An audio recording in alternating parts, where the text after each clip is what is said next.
All right. What is up, everybody? Welcome to This Week on Planet Internet. I am your guest host, Natasha, and I'm joined this week by HackerNoon's brand executive, Kien, and your regular host, Amy Hi, Tan. I'm here.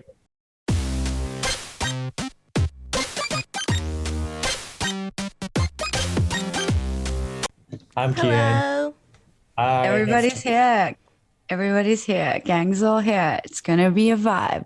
Oh yeah. I wanted to ask you both how you're doing, considering Kian is basically here against his will, just recording this podcast completely against his own personal wishes. And Amy, I believe, just woke up right I now. rolled out of bed literally less than 10 minutes ago, and All it right. is going to be great. Well, Going okay, for a let me ride. preface this a little bit. I got my vaccine last week, so I've been sleeping mad hard since then. I think I've just been, yeah, it's kind of wiped me out. which I'm one did you going like get? 12 hours a night every night. Yeah, Which one did you get? Pfizer. Pfizer, yeah. Same. The things are pretty much pretty light for Pfizer and Moderna. Am I Hmm. correct? In Yeah. compared to AstraZeneca and Johnson and Johnson, I think. Yeah. That's what Yeah. I've heard too. But I've heard that this is my second dose, and I've heard that it hits people harder. And I didn't experience any like flu symptoms or anything, just real tired. Okay, so just so I know, yeah, I'm also expecting my second shot. In a few Yeah. weeks. Okay, Prepare so for some long napping. yeah, That's all I I got. I do Thank not you, expect that. science. Yeah. That sounds like a dream to me. Yeah. I'm great. I'm all for it. I am pro napping. So I say thank you, science, for the Yeah. nap Yeah. time. Is it Pfizer? Is it me? I don't know. Are we going to Well, question it or should we just take a nap? So, Exactly. all right. So you need to enable screen sharing, I think, so that we can Excellent. get to the headlines of the day. Okay, Take a try look again. all right, how things are doing on the HackerNoon homepage. Things are looking pretty green, pretty good. We've got headlines about the 10 best PSP games of all time, ranked by sales. Sounds like an interesting read. Ted Lasso's leadership lessons made me a successful leader, says John. Homepage of HackerNoon. Read it there. Get it all there today. Programming stories. Apparently, HTML and CSS needs help. A cry for help story from Marcos Sandrini. How to get started with full stack app development. Also, a hot topic. You can learn it all. HackerNoon. We have space robots called Spacebok. Apparently, a robot that can walk in space. Exciting stuff. Some AI stuff, smart trains, the usual. And then, boom, startups of the year. Obviously, we're going to open with that. Very exciting. Let's talk about a behind the scenes launch week look story time.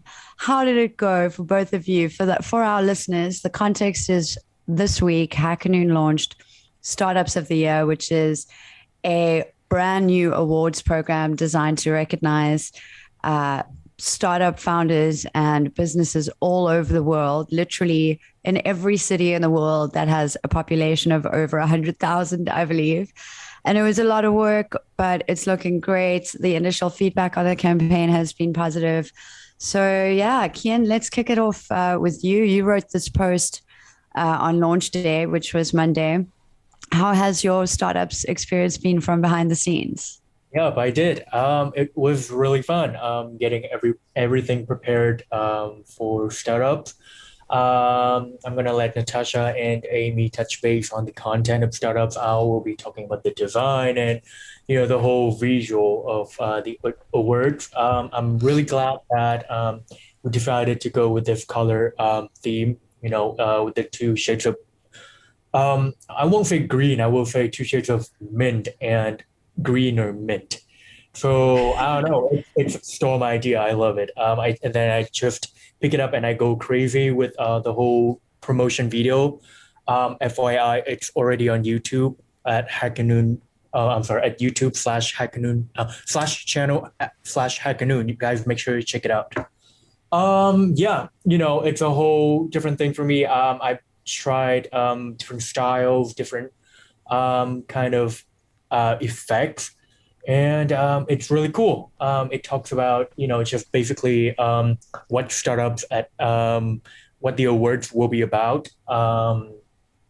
And it's basically just to promote and to celebrate all these startups in the world that have survived throughout the pandemic, throughout 2021, and just to show that we really appreciate them and their help.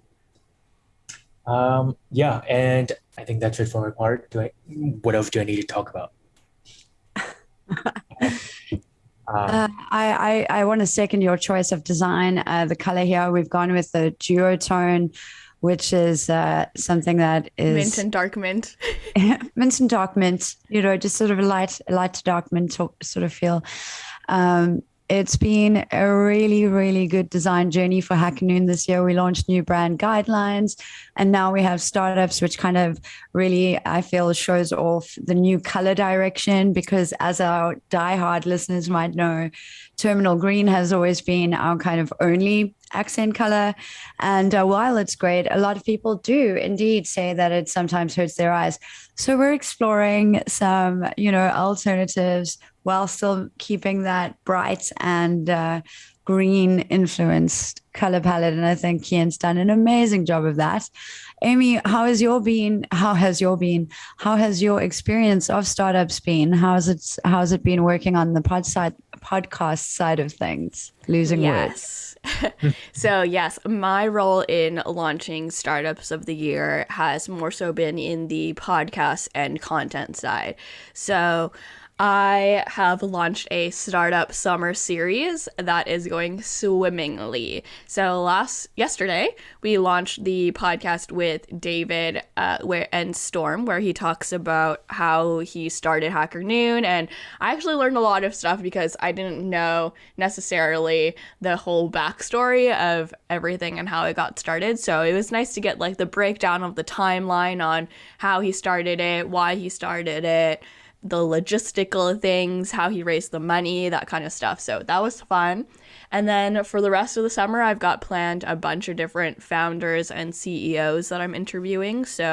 And they've all been nominated for the Startup of the Year, and it's very exciting. The content is going very well because I am getting into the nitty-gritty of how they got started. And I feel like you don't really get that founder story a lot from these startups that maybe aren't as well known in smaller cities or haven't gotten the recognition yet, which is really what the whole purpose of the campaign is about, like recognizing startups that haven't been able to get that recognition in the past necessarily. So yeah, exciting. Super exciting stuff. I think that if everybody could visit startups.hackernoon.com, that would be great. Vote up your favorite startups. We've got basically every city covered. And if we haven't covered your startup, then you can simply click on your city and scroll down to the bottom of the page and hit suggest a startup. And all of those submissions will be reviewed by HackerNoon's editorial team, but anybody can get their startups in the running. And thanks to our sponsors, we are very lucky to have Blockster, Brex, and Bybit, and many more offering great prizes this year. So do get in the running. We've got 37,961 startups and counting. So staying with the startup theme, I thought we'd move to some funding news from this week. I've got the term sheet newsletter open here. This is a great newsletter by Fortune. And it's written by Lucinda Shen, who covers all daily funding deals. So I think that what I wanted to bring attention to and give a shout out to was Yoko, which is a South African payments and software company that raised 83 million in Series C funding. Dragoneer Investment Group led the round and was joined by investors including Briar Capital, Hof Capital, and the Raba Partnership, etc. Yoko is an online payments app basically for small businesses. It allows people to accept online payments anywhere, both in in a physical sense and on their websites. Just today, I paid my yoga membership to my studio back in South Africa, my online studio. Using Yoko from here in Amsterdam. So yeah, they're a really great startup, and I'm so glad to hear that they're doing so well. Let's play a fun game. Why don't we scroll through this newsletter? And it's not always clear in the term sheet newsletter what each startup does. So Amy Kien, I'm going to ask you to stop me when you see something that interests you, and we're going to try and guess what that startup does. Before we actually find out. So choose a non-obvious one. Let's do this. Okay. Thank God I did not. I'm not a big research person, so it's perfect for me. Perfect. Oh, what's Kien Dao? With Algolia. I'm gonna guess they have something to do with software development. Wait, no, I'm sorry. To do I feel with like that sounds familiar to me. Shh, Amy. We've used the software before. Okay, I feel like they are a software development kind of app. You know, they support I don't know, like they support website building. You know, with different developing languages. So, am I right? Am I correct? This is such a fantastic moment. So Algolia is actually the software that powers the search function on HackerNoon's own website. Oh, that. I'm like, why do I know this? Wow, I did not know that. That is why you've heard this before. Introduced by Storm. Oh, look at that. They've put a banner on the top of their website. We are now valued at 2.25 billion. Nice. Learn more. So yeah, they offer flexible search and discovery hosted APIs and enable developers to build next generation apps with APIs that deliver relevant content in milliseconds. Shall we test that theory on HackerNoon's website? Give me something to search for. Yeah. Pet tech. Pet tech? Wow. Yep. All right. I'm hitting search on pet tech. I expect to see some cats or kittens. Oh, first cats. Yay! Indeed. The first search result, thanks to Algolia, is the rise in pet tech, GPS tracking, smart harnesses, and more, with 2 cats looking at a laptop.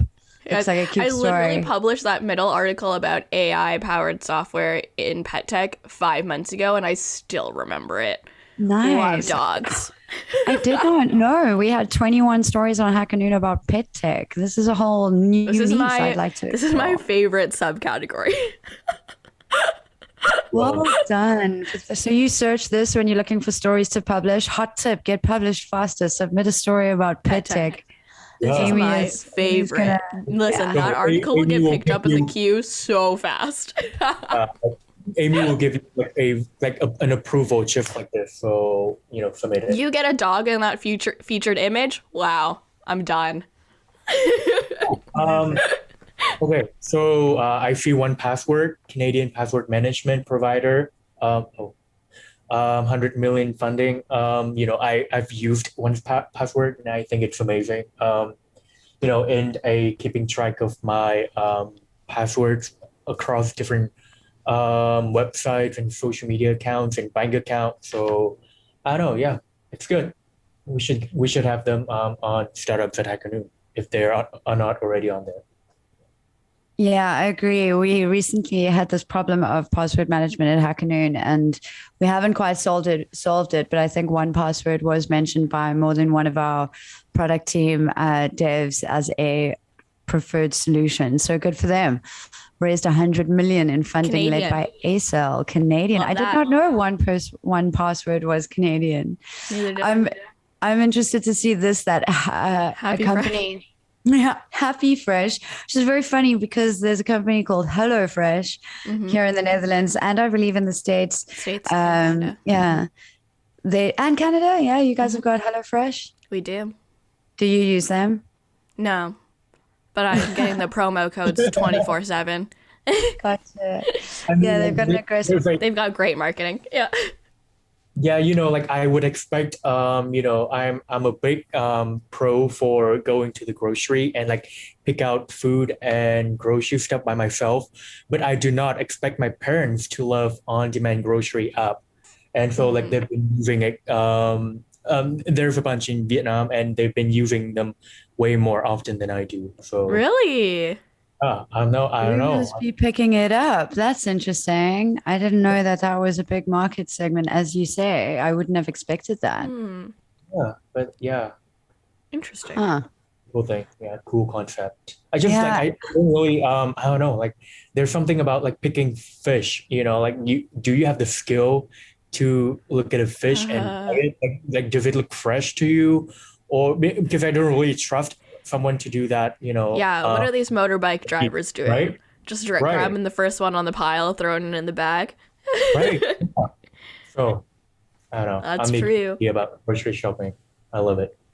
Hmm. I think that's an interesting point and definitely not something I would consider. I am of the segment that will pay a premium for the privilege of not having to pick out the best fish because I'm such a perfectionist. I think Oh, the pressure, I can't take it. I'm just like, no, I don't know if it's the best fish. I can't take it. I want somebody to do it for me and I will pay for that privilege. Absolutely. I use HelloFresh. I really okay. just No, I don't like it because I like the grocery store experience, like Kien. Right. But it's not, to me, it's not about picking out the What? best That's option. right. It's about looking at all of the options. It's It's the about looking feeling. at like 50 different kinds of sauces. I'll do that all day. Yeah. It's the feeling of walking in between aisles and Yes. admire all the brands I and need to all look at every item. Yeah. that's so fun. That's so, uh, okay. All right. Different strokes for different folks, I guess. Hmm. Um, while we're on the subject of startups and funding, which, by the way, this whole podcast is about startups. So, spoiler alert. I wanted to talk about this interesting story that I published today, in fact, on HackerNoon called How to Validate Your Startup Idea Using Delta Force. Well, how to validate your startup idea using Delta 4 wealth creation theory. that, Got it. Nailed it. got Thank it. you. So Delta 4 is a theory, and we're going to work through this together because I don't fully understand it yet. But it was basically apparently coined by somebody on LinkedIn, as you know, all the best ideas these days apparently Naturally. are. Naturally, by Kunal Shah, the founder of Cred App and the former founder of FreeCharge, which was acquired by Snapdeal for $450 million. And it can be used as a framework for evaluating ideas, particularly startup ideas. And basically, it is based on efficiency scoring. So, and I really liked this line. Since human beings are always hacking evolution, right? That's what we do as a species, or that's what all species do, arguably. All the things that are inefficient, we leave in the past, and all the things that are efficient, we take to the future for our survival, right? So, if we think about business that way, it's the same principle as the most efficient businesses will survive, much like the most efficient species will survive. And he is arguing in this article that you can give things an efficiency score. And obviously, that is the complicated part. But what I liked about the idea is that the traits of highly efficient business ideas are things like once a user has started doing something that way, it's so efficient for them that it's impossible for them to go back to the old way. So the first trait of a really efficient business idea is that it makes an irreversible change in the behavior of the consumer. So for example, once you've booked a flight or train ticket online, you'll never go back to the airport to buy one, like something like that is an example, obviously. And then things like the universal brag-worthy position is things like Truecaller. An example of the universal brag-worthy position is the app Truecaller, which I didn't know spent zero money on marketing and advertising. They completely spread just by being a really useful app. Everyone said, here's how you stop spam calls. download Truecaller, and they are a highly valued company now. Do you use that app or a variation of Truecaller to block spam? Do you get a lot of spam in Canada or Vietnam? I've never even heard of it, to be honest. Oh, really? It's a great app. Yeah. Spam calling is definitely a thing in Canada for sure. I think some of my other friends get it more than I do. I'm on this like very strange like dink mobile, like nobody knows whatever. It's like a $15 phone plan, so like I almost never answer my phone. So that's why I don't have Truecaller, because I don't answer calls as it's a for general emergencies only. Yeah. Yeah. I realized the other day that the phone app on my phone is definitely one of the least used apps on there. And yeah, it's just, sure. It's an app on my phone, but it's one of the least used. I realize it's really a misnomer to be calling that thing a phone. So I guess think too, like if I call someone now, I call them over Wi-Fi of some via some app, right? Like I never call with my cell service. Because why would you spend like money on like extra money on phone calls and text when you can do it exactly for Wi-Fi? Yeah. You already take data, and also when I came back from backpacking, I spent the first 6 months in Canada without a phone plan at all, like nothing. So I would go out, leave my house, leave the Wi-Fi zone, couldn't reach me, absolutely in the dark, and I loved it. It was beautiful. I mean, if there's always the Wi-Fi portable, I don't know, like the portable Wi-Fi thing. The thing. So I don't know. That sounds like a great startup idea. Like 5 years ago, you can literally go anywhere and you still have Wi-Fi. But I don't know, like the downside of it, you have to have a SIM card inside that Wi-Fi portable thingy. So in some way, you're still paying for data and phone, a SIM card. Yeah. So like that's something. The last and final trait of a Delta for highly efficient and therefore highly profitable business idea is that it will have a high tolerance level. So even when the product is down for an hour or two, people will still return to it. They're not going to immediately be like, this website doesn't work, I'm leaving. I think a great example of that is almost all of our social media. And the example used in this article is Uber. Can you guys think of any other examples of high tolerance products that you don't mind if it's down, you'll definitely use it again and more? Probably like a news site, right? Okay, HackerNoon.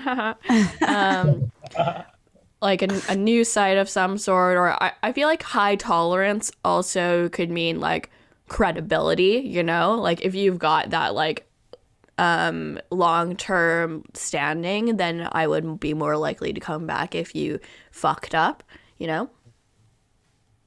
Absolutely. Yeah. So those are the traits of a Delta 4. They make irreversible changes in behavior. They have a universal brag-worthy position or high word of mouth, like the Truecaller example. And then the high tolerance, like you're going to come back even if it's down. The exceptions, however, are of affordability. So if it's efficient and addictive and resilient, but it's not affordable, you will not unlock wealth with that startup idea. If the supporting ecosystem is not present in the market, then that also will not work. So I think crypto adoption is a good example of that. That's taken a long time for the supporting infrastructure to be widely accessible enough through user-friendly apps for people to manage wallets, etc. And then if there is a huge learning curve, I think a great example is HackerNoon recently launched a new editor, and there wasn't too much of a learning curve to use that. We didn't receive a lot of feedback that, using the Markdown version was hard to learn.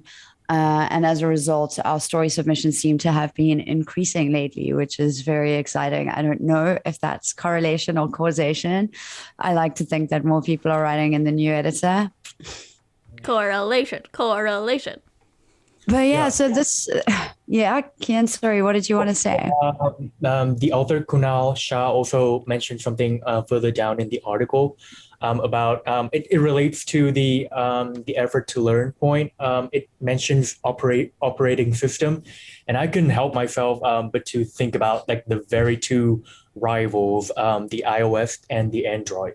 And so it mentioned how people just refused or like to learn like to learn to how to use on a new operating system because of the difficulties of the differences. And yeah, I just think like if people are using iOS, they will just keep using. I'm not talking about the tech experts or the big tech nerds like me, but just the normal a normal person with daily usage, like average usage, they would just stick to the current operating system that they're using. Like, an iPhone user will always still be an iPhone user, and also Android will be Android.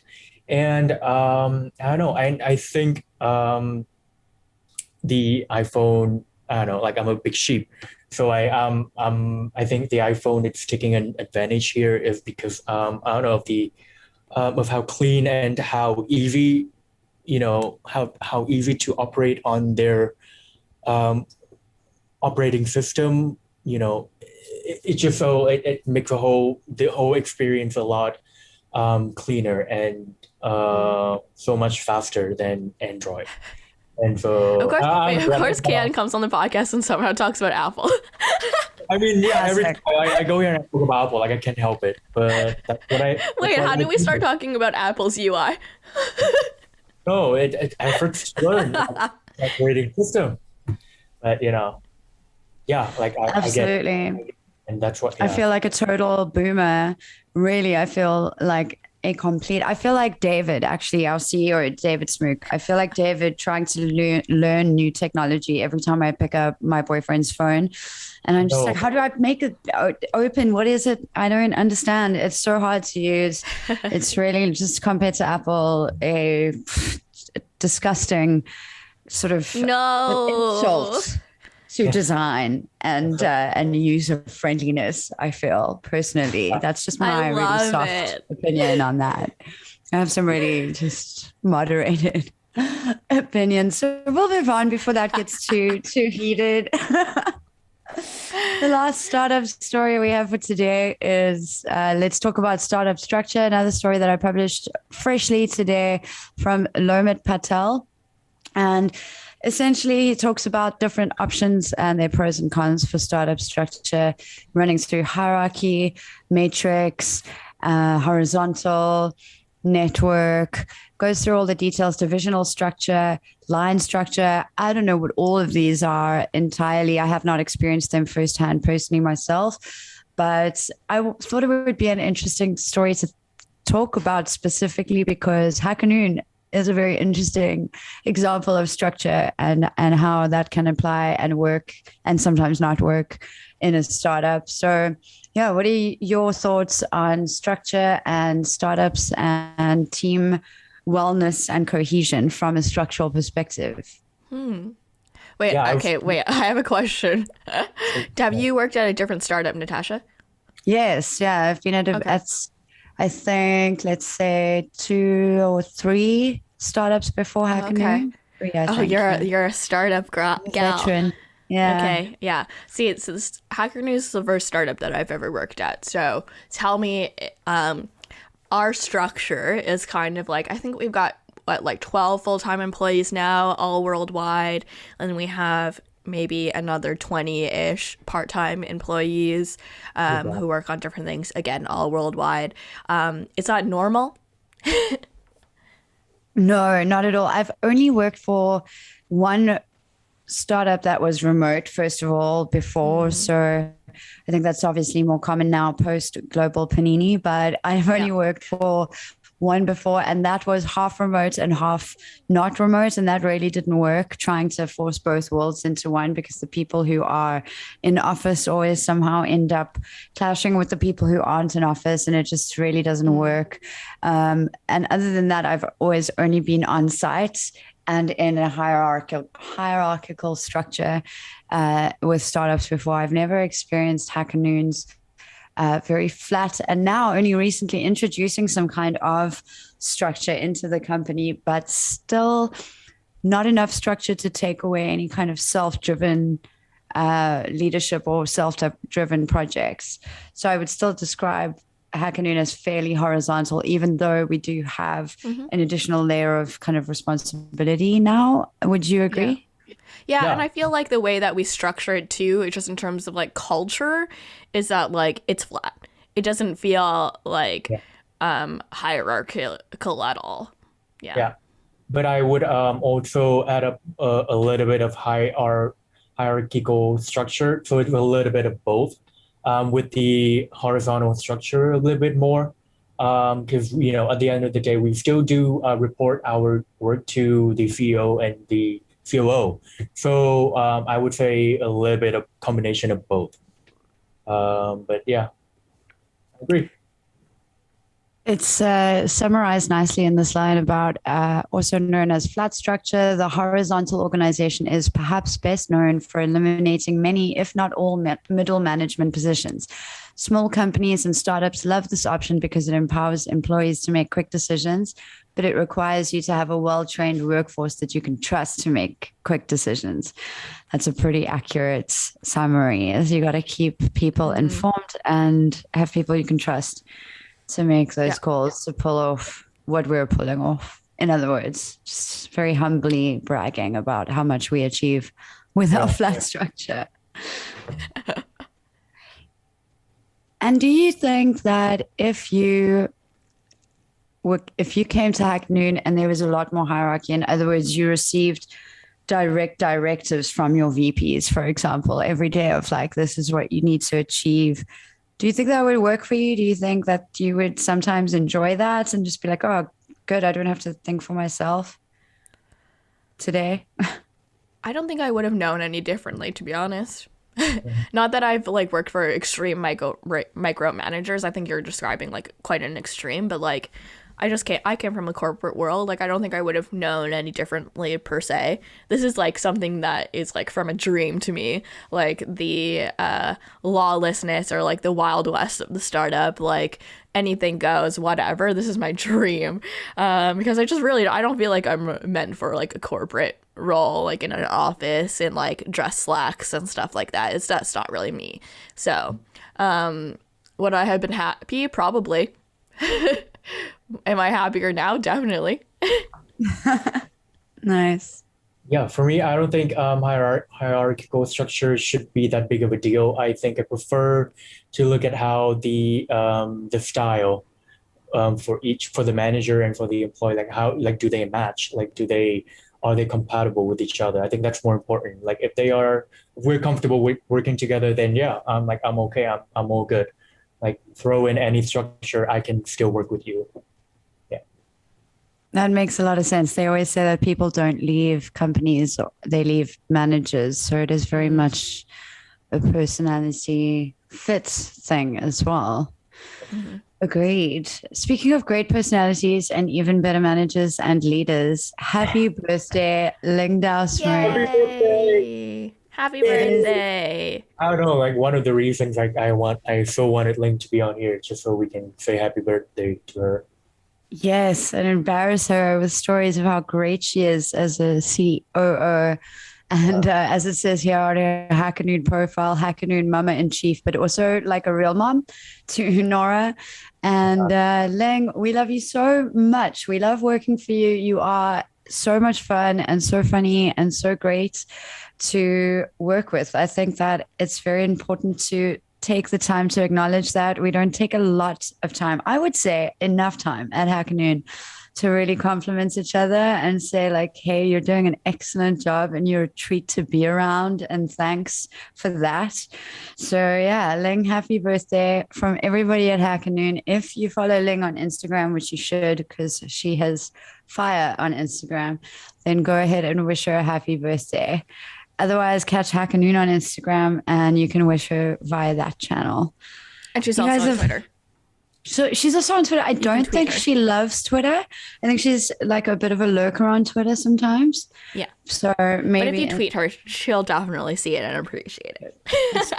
Got those notifications turned all the way up, always just on it, just really on point. Any other wise words or words for Ling of happy birthdayness before we sign off for today? Happy birthday, Ling. Thank you for being a great, amazing, beautiful boss. And I just feel like Ling is such a good boss too, because she's like very down to earth and approachable, you know? I don't feel like, again, it's like the hierarchical structure, right? Like, I don't feel like I have to be afraid of her or intimidated by her, or like scared that she's going to be mad at me for something, or not, like, I feel like I could approach her with anything, literally anything. So excellent boss. I hope all millennial Gen Z managers just be taking notes. Just like this is what we need: approachability, authenticity, down to earth. Just a real human. Humanity. Exactly. Also, like she pushes people to do work, like not in a rushy way, but like she gives people the exact push that they need when they need to get work done, when they need to get a new idea. You know, she'll be there too. She's like, hey, you got it. Like that idea is amazing. Just go for it. And so, yeah, that kind of fits the Mama Chief position of the team. Amen. I love working in a family operation. I know, right? Isn't it the best? It's really great. It makes things really human. I think that's part of the magic. Is like I'm a Dao that feeling too. of we're all Daos in our hearts. Yeah. All right. Before we get too emotional, we'll sign off. And everybody, thank you for listening. That's it from us at the HackerNoon podcast for today. Cheers. Bye. Bye.